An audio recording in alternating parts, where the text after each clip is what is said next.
Bonjour et bonsoir, dépendamment qui côté ou à qui le regarde vidéo ça. Une salutation spéciale à toute fanatique Aga ou Lotoyo. Mon cap suivre nous tout partout, ici pour l'autre bord de l'eau, n'a dit aïe bobo pour nous.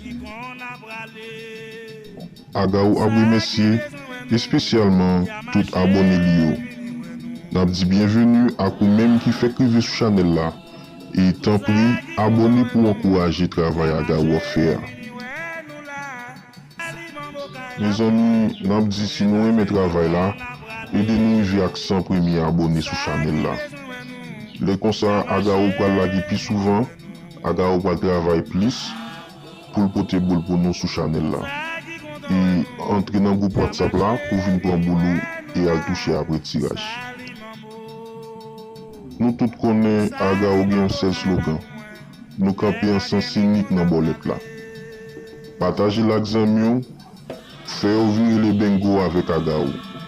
Eh bien, n'a dit merci et puis fin regarder les vidéos pour jouer une boule pour aujourd'hui.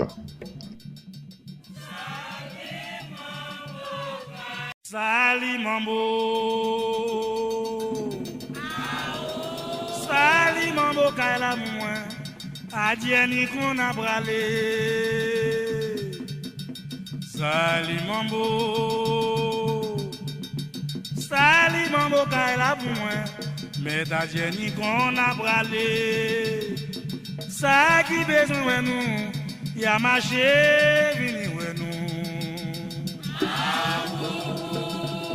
Tout ça qui content ouais nous, y'a marché vini ouais nous là.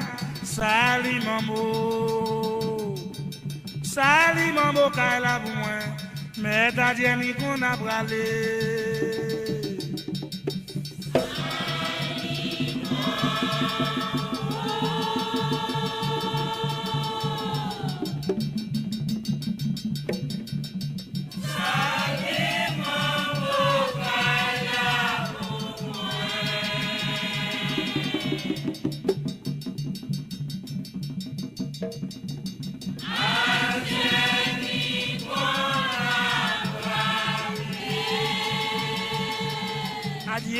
Adieu, mi qu'on a bralé.